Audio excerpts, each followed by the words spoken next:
जैसे हमारे शरीर को चलाने के लिए हाथ पैरों की जरूरत है, उसी प्रकार गाड़ी को चलाने के लिए टायर की जरूरत है। इसीलिए आज मैं आपको लेके आई हूँ ऐसी अनोखी फैक्ट्री में जहाँ न जाने रोजाना कितने पुराने घिसे टायरों को नया किया जाता है। तो चलिए फिर मेरे साथ बिना किस देरी के वीडियो शुरू करते हैं। आपको दिखाते हैं इस असंभव कार्य को कैसे संभव किया जाता है।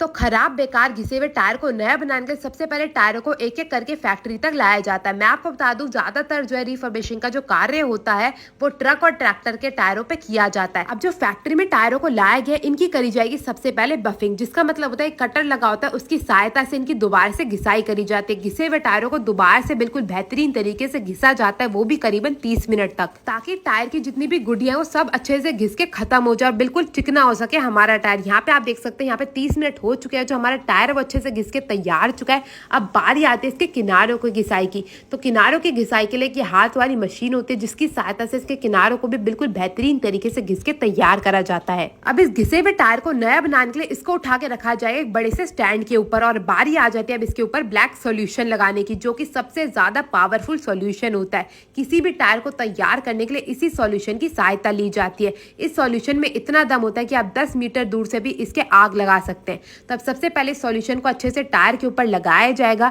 इससे क्या होगा, इससे जो है हमारा टायर सॉफ्ट हो जाएगा। इससे सूखापन टायर का जो होता है वो दूर हो जाता है और एक पकड़ आ जाएगी रबड़ को पकड़ने के लिए। तो चारों तरफ से इस सॉल्यूशन को अच्छे से लगा के इस टायर को छोड़ दिया जाए करीबन 2 घंटे के लिए। अब करी जाएगी टायर की जांच की वो अच्छे से सूखा भी है या नहीं, और जैसे ही सूख के तैयार हो जाएगा बारी आती है इस पे रबड़ चढ़ाने की। तो यहाँ पे सबसे पहले बिल्कुल पतली पतली रबड़ की स्ट्रिप्स ली गई हैं, इनको जो है टायर के किनारों पे लगाया जाएगा। यहाँ पे आप देख सकते हैं इसमें बिल्कुल प्लास्टिक लगी होती है, इसको हटा हटा के इन रबड़ की पतली पतली स्ट्रिप्स को अच्छे से टायर के चारों तरफ लगा दिया जाता है। दोनों तरफ से इन पतली पतली रबड़ की स्ट्रिप्स को लगाने के बाद बारी आ जाती है एक मोटी रबड़ की स्ट्रिप को लगाने की। तो सबसे पहले उसको निकाला जाता है, उसका प्लास्टिक अलग करा जाता है, और फिर ये जो हमारी पतली वाली स्ट्रिप रबड़ की लगाई गई थी ना, उसी के किनारे में इस बड़ी स्ट्रिप को भी लगा देते हैं। और अब बारी आ जाती है सबसे बड़ी स्ट्रिप की रबड़ की। तो यहाँ पे आप देख सकते हैं बिल्कुल मोटी सी पट्टी निकली हुई है रबड़ की, इसको लगाया जाएगा हमारे टायर के ऊपर। तो इसको भी इसी प्रकार से प्लास्टिक से अलग करा जाता है और टायर के ऊपर लगाने का जो कार्यक्रम है वो शुरू कर दिया जाता है।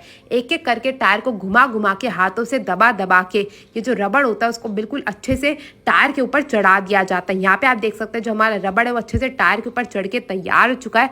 और अब बारी आ जाती है इसे मशीन में डालने की, मतलब इसे स्टीम करने की। तो यहाँ पे जो है इसे अच्छे से प्लास्टिक से ढक दिया जाता है और करी जाती है इसकी अंदर से जाँच। तो सबसे पहले उसके लिए इसे स्टैंड पे से हटाया जाएगा और अंदर से जाँच करी जाएगी कोई कील तो नहीं निकल रही अंदर से। और जाँच करने के बाद टायर को ले जाया जाएगा दूसरी ओर। यहाँ पे दूसरी ओर सबसे पहले इसे लगाया जाता है स्टैंड के ऊपर, ताकि इसमें जो है जो रबड़ की ट्यूब होती है ना वो इसके अंदर डाली जा सके। तो सबसे पहले इसे स्टैंड पे लगाने के बाद ये आ गई हमारी रबड़ की ट्यूब। इसको अच्छे से टायर के अंदर डाला जाएगा, चारों तरफ से अंदर से दबाया जाता है, और इसी की सहायता से तो भाई सारे के सारे टायर चलते हैं। तो एक एक करके चारों तरफ से ट्यूब जो है वो टायर के अंदर डाल दी गई है। अब जो है इसमें हवा भरने वाला नोब भी लगा दिया जाएगा और टायर को बिल्कुल नया आकार दिया जाएगा। यहाँ पे आप देख सकते हैं कितना खूबसूरत जो है हमारा टायर देखने में लग ही रहा है। अब इसकी फ्रेमिंग भी अच्छे से लगा दी जाएगी टायर की, और अब हमारा टायर जो है वो तैयार चुका है मशीन में जाने के लिए। अच्छे से फ्रेमिंग को भी दबा दिया गया चारों तरफ से, और अब इस टायर का जो है मेन ढांचा लगाया जाएगा, जिसकी सहायता से इसे मशीन में पकाया जाता है, मतलब इसको स्टीम दी जाती है। तो इसके चारों तरफ से पेचों को भी बिल्कुल अच्छे से कस दिया जाता है, और अब इस टायर को ले जाया जाएगा मशीन की ओर, जिसके लिए सबसे पहले जो प्लास्टिक इसके ऊपर चढ़ाया गया था ना वो हटा दिया जाता है, ताकि ये बिल्कुल भी गंदा ना हो, और इसे ले जाया जाता है मशीन की ओर।